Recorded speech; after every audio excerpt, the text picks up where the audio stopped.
Chapter 7 is all about the birth and current state of audio media. First, the innovation of recorded audio and music began to change the social aspects of joining together to watch live performances and make music within the home. And as each new innovation came from the phonograph, the radio, CD, the internet, the audio industry has had to adjust and shift to audience demands and abilities. So let's look at storing sound and recording it for the first time. Thomas Edison sketched out his idea for the phonograph in 1877, and it's said that on the drawing he wrote, "The machine must talk." So his ingenious idea for a sound recording machine took about 10 months to develop. The 10-second recording of "Mary Had a Little Lamb" was put on a foil cylinder and played back. And Edison had a list of ideas for the uses of this machine, and at the top of the list was a dictation machine. But the downfall of the phonograph was the cylinders. They would wear out quickly and could not be reproduced. So the recordings on them could not be copied, and you couldn't make multiple versions of the same recording. So enter Emil Berliner in 1888. He introduces the gramophone and the use of discs to record sound. And his discs were louder and had better sound than Edison's cylinders. And they had a huge advantage because they could be reproduced from a zinc master copy. And Berliner had different plans for the gramophone. He really saw it as a type of entertainment tool instead of like a dictation machine or a work tool. And even though Berliner's gramophone was more practical than the phonograph, the name phonograph stuck, and record players have since been called phonographs instead of gramophones. Recording music changed the way that people listened. Before this time, we had to learn music from our families, through our education, through church or sheet music, or we had to make our own. And for the first time, non-notated music was archived, which is folk music or like jazz or any type of music that can exist without a written form. In 1953, high fidelity added even more range to recordings as far as high and low tones, and music reproduction improved, speakers and phonographs improved, and so it just kind of blew up from there. During the same time frame, electronic communications were being developed. About 30 years before the first audio recording, Samuel Morse developed the telegraph for the first long-distance wired communication, which was from Baltimore to DC, then eventually spanned across the Atlantic. So the speed of a message changed dramatically. Messages before this time could only be sent as fast as the fastest physical transportation of the time.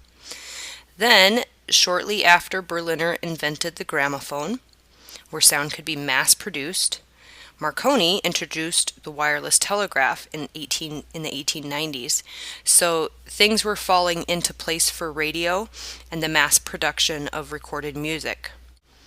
About 15 years later, in 1905, the first known broadcast with voices and music was sent across wireless telegraph lines.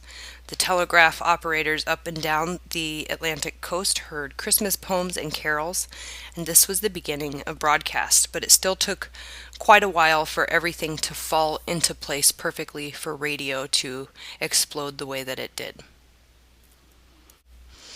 David Sarnoff went to work for American Marconi, the telegraph company, when he was about 15 years old. And he was a high school dropout who needed full-time work to help support his family. And he ended up becoming one of the founders of radio and later of television networks. The radio music box memo is a famous memo that was written by Sarnoff in 1915, which outlined how radio could be used as a household entertainment device. He outlined a system that would send out messages designed for listeners, a system that would have a few transmitters flowing into a lot of receivers with music, entertainment, and talk, and this would all be done wirelessly. You can read the actual memo in your book on page 227. When World War I began, the Navy purchased all of the Marconi transmitters, and Sarnoff's ideas were kind of put on hold for the war effort. And the government had control over radio airwaves at the time, including all the patents and the technology. And this control was kind of seen as a safety measure during the war. So this idea for the household radio music box was put on hold until later, when government control of the airwaves was rejected by government officials, and a lot of ideas were thrown around to regulate them. But allowing independent media to take over won out. So RCA was born out of the compromises with government and civilian ownership of radio capabilities. GE, AT&T, Westinghouse, and United Fruit Company combined in a symbiotic work relationship that formed the Radio Corporation of America, or RCA. And this coming together of these companies happened because GE made radio transmitters. It was formerly American Marconi. AT&T was the world leader at the time in wired communication. And Westinghouse brought a bunch of patents that were required to make radio happen. And then United Fruit Company had developed and improved radio technology through the use of radios on their banana plantations in South America. They had connected communication between boats and plantations there, and so their knowledge of how wireless communication worked was important to all of these groups. So in 1920, an engineer at Westinghouse named Frank Conrad began broadcasting music on Sunday afternoons. And he got a bigger transmitter and a full broadcast schedule and licensed the first commercial radio station, which was KDKA in Pittsburgh. And then others began to take notice and stations began popping up. The BBC, or the British Broadcasting Corporation, was formed as a public non-commercial radio station in Britain 2 years later in 1922. In the beginning, there were a couple of ideas on how to make money through radio. One of the first was like a tithe, or a percentage of radio sales from all radio manufacturers that would support the stations. Public endowments were another idea, but big audiences required top performers, and top performers required top pay, and so these ideas soon gave way to the advertising model that had been utilized in the newspaper industry. WEAF of New York City was the first radio station to sell airtime to advertisers, and as entertainment improved, radio sales increased, audiences grew, and the advertisers came. By 1923, there were more than 600 radio transmitters that were broadcasting, and each had to fill their time with programming.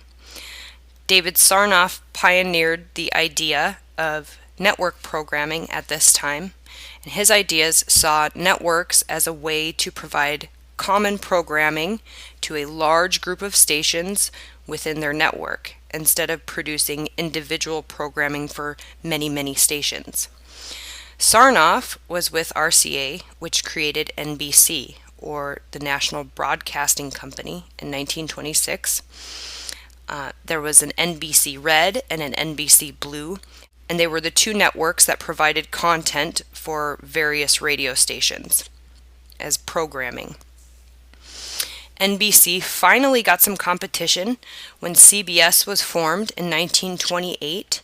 The Columbia Broadcasting Company was owned by William Paley, who was a wealthy heir to a cigar company.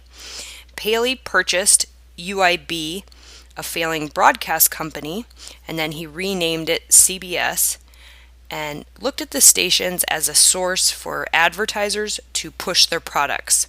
And he looked at advertisers as the clients and radio stations as the medium. He kind of left out the idea of the audience and a duty to them.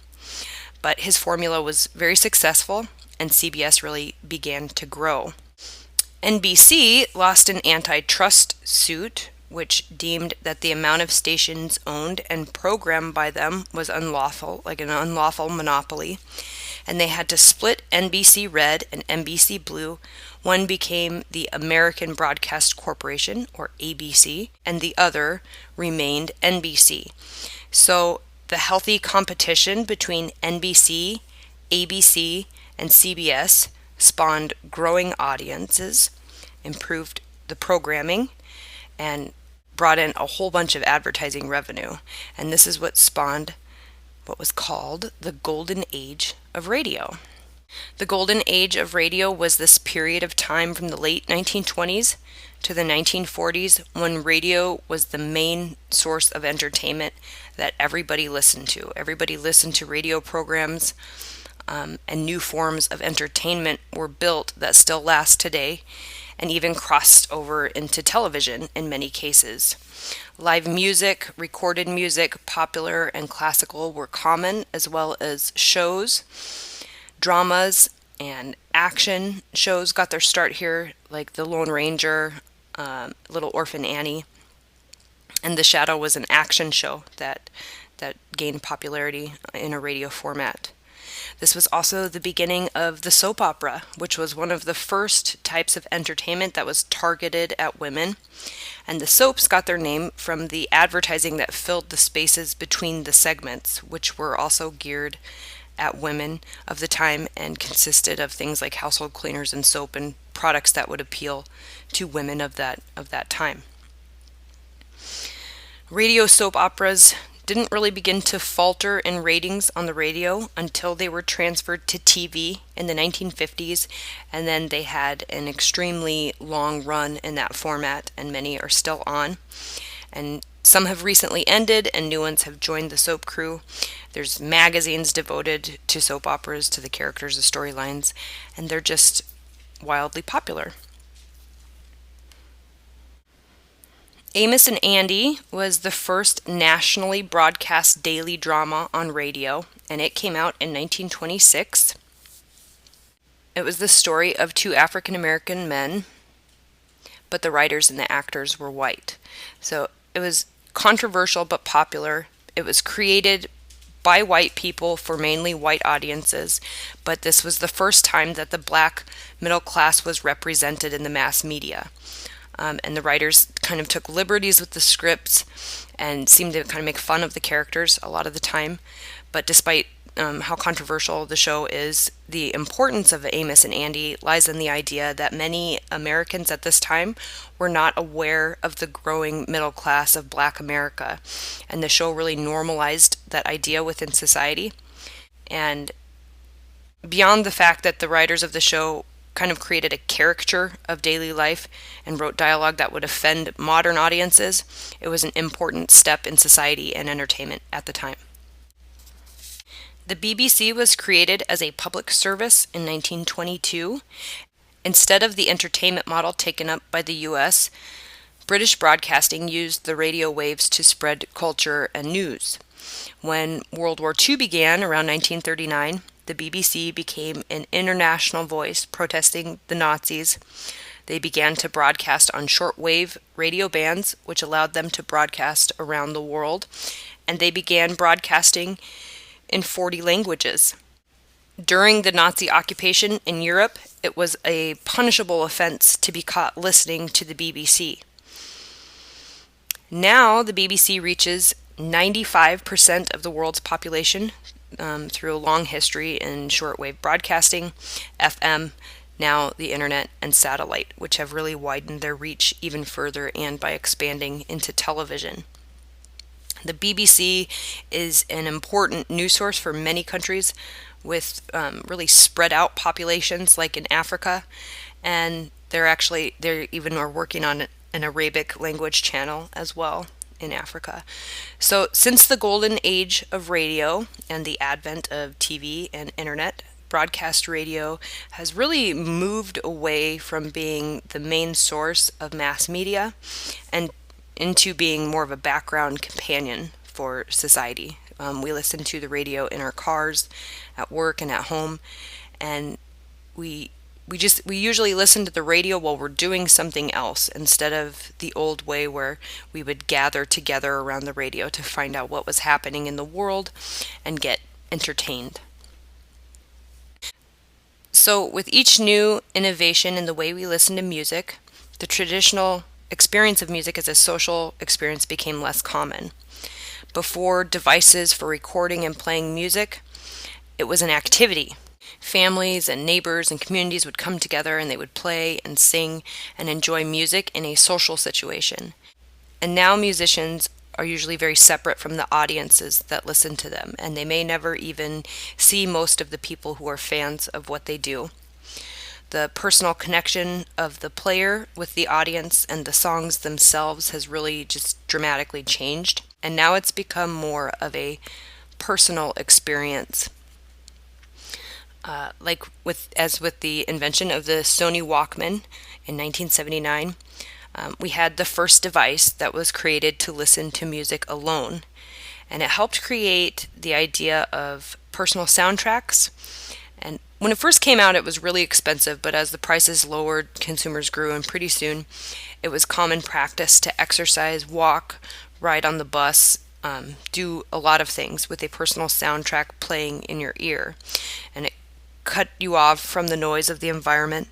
And this, of course, has transformed into the iPod or any MP3 players with headphones. And so it further narrowed music into a personal experience instead of this shared experience.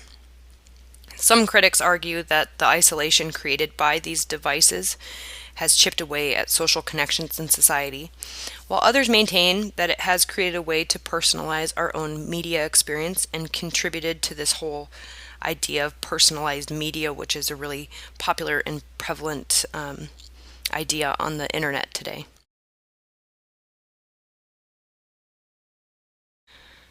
Rock and roll became a popular music form on the radio, and this was just the meshing of white hillbilly music and black rhythm and blues. And there was this changing landscape in mass media, and all of a sudden there was this ability to reach out to this large, diverse audience. And then the World War II conflict began, and we just saw this huge surge in the popularity of both hillbilly, later renamed country and western, and race records, which were later renamed rhythm and blues, being played on the airwaves. And so white artists began to cover R&B songs, and black artists would cover hillbilly songs, and the musical integration that has become rock and roll emerged from this era of the 40s and 50s. Disc jockeys picked up on this trend and began playing rock and roll and R&B on their radio stations. Dewey Phillips' Red Hot and Blue began attracting a diverse, multiracial audience at a time when radio stations really catered to either black or white audiences, and this trend really grew.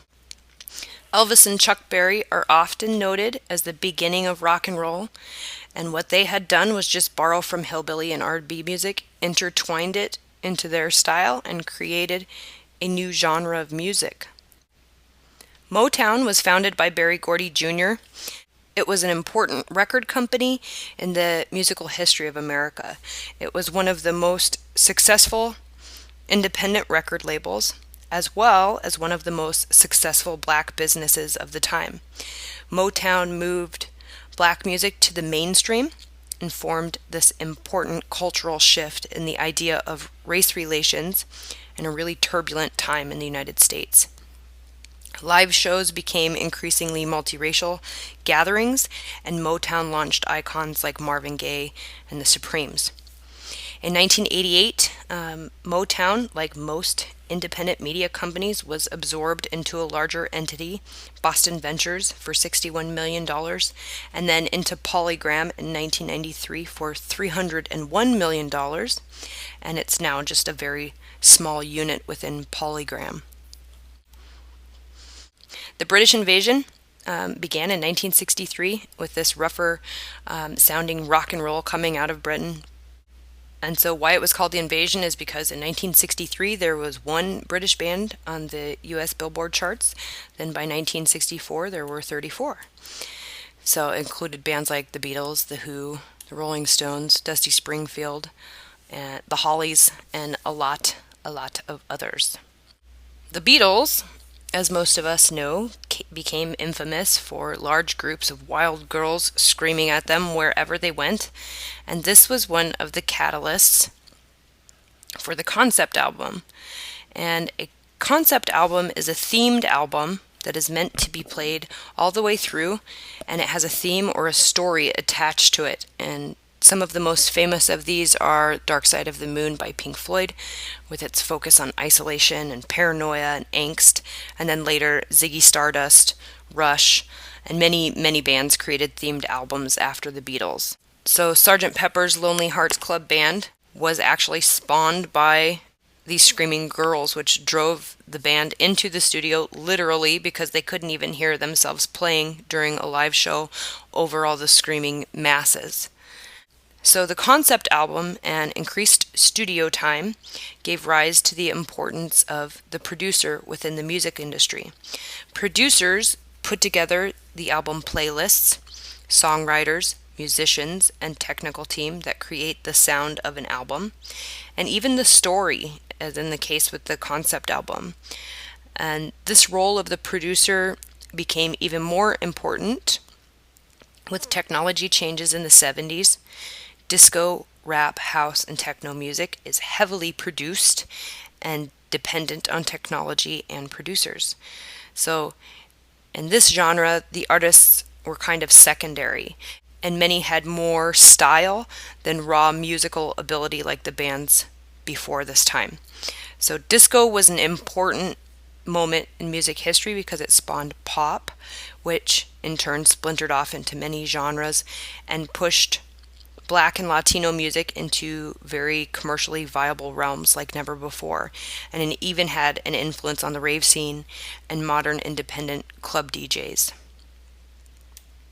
Country music is just basically pop music for adults, and it grew out of this folk, hillbilly, and old-timey music tradition. And it really saw a resurgence in popularity in the 1980s after the film Urban Cowboy was released.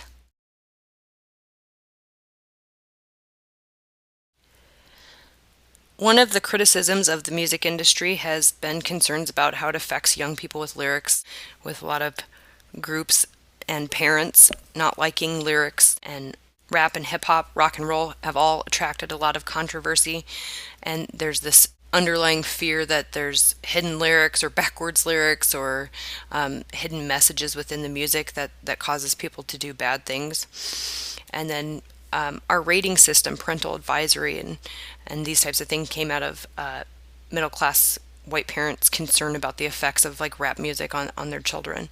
And so now we have these parental advisory stickers and things, and a loose rating system on music, which actually helps sell more albums. You sell more albums usually with a parental advisory sticker than without. So there's always been conflict over what format will be used to distribute music, as in with every type of media. In the beginning, it was LPs versus 45s, where 45s played 2 songs and an LP was a full-length album. Right now, we're going through the DVD to Blu-ray or to MP3 or digital downloads, and so there's always this conflict over which format should be the standard to distribute a piece of media. With the rise of digital music, digital CDs were introduced in the 80s, and they were very, very, very expensive. But people liked them because the difference between a CD and an analog recording is that a tape or other type of recording, not a digital recording, every time you listen to it or every time you copy it, it gets degraded with each generation, and it gets worn out, it can break and go away. So digital recordings allow us to make perfect copies each time. We can just keep reproducing that same perfect copy, and it doesn't get degraded or wear out or stretched or anything like that as it did before with analog.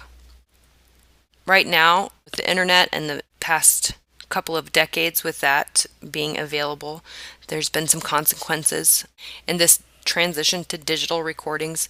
Of course, there's sharing music over the internet, which violates copyrights, and there's been a lot of controversy about that in the past few years.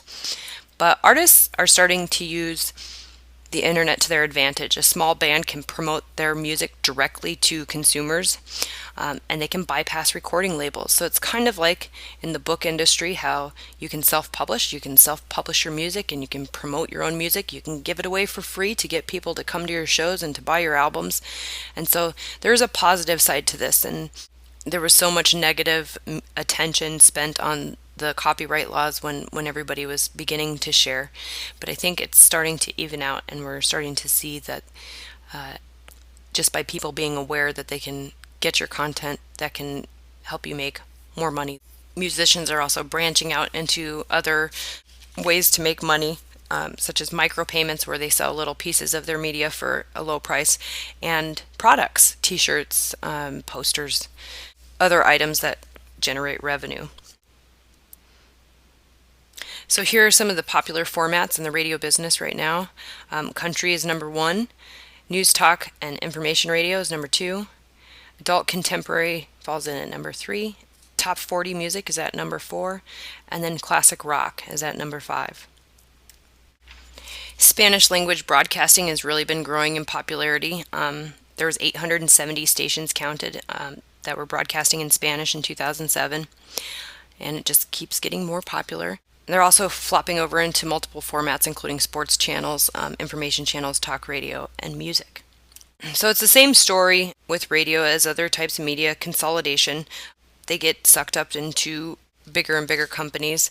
And really what the catalyst for them joining these giant conglomerates was in 1996, the Telecommunications Act really deregulated ownership laws on radio stations. Prior to 1985, one company could own no more than 7 AM stations and 7 FM stations in the entire country. Then after the Telecommunications Act went through in 1996, you could own an unlimited number of stations. And so in 2003, Clear Channel owned 1,200 plus stations, and I think they're the largest radio ownership company in the country.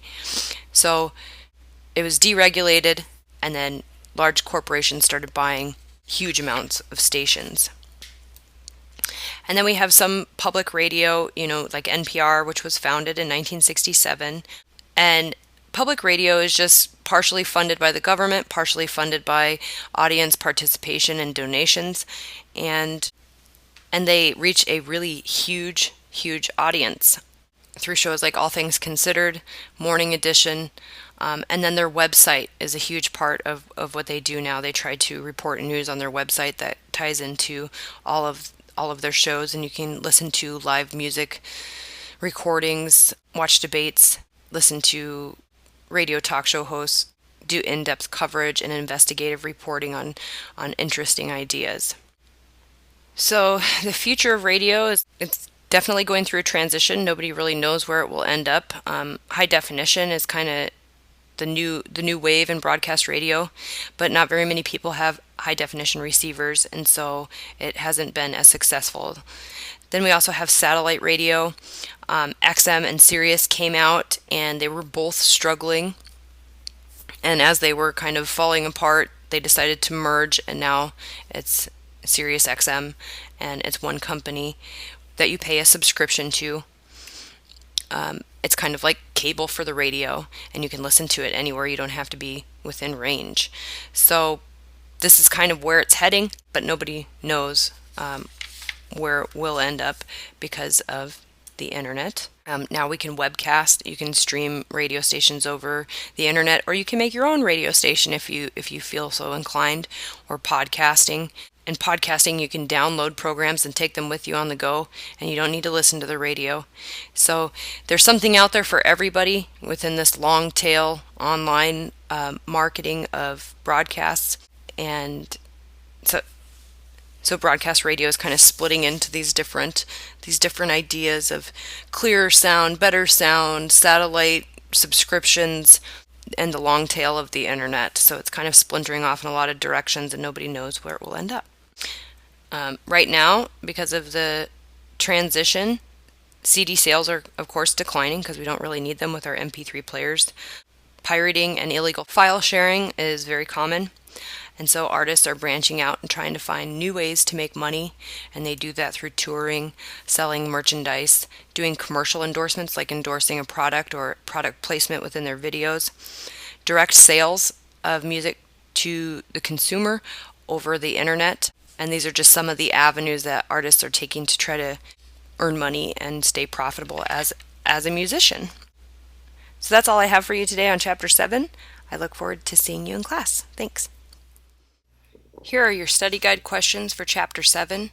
What innovations in communication led to the golden age of radio? What was the time period for the golden age of radio, and what happened during that time? How did rock and roll integrate music and audiences? Explain the impact of the Telecommunications Act of 1996.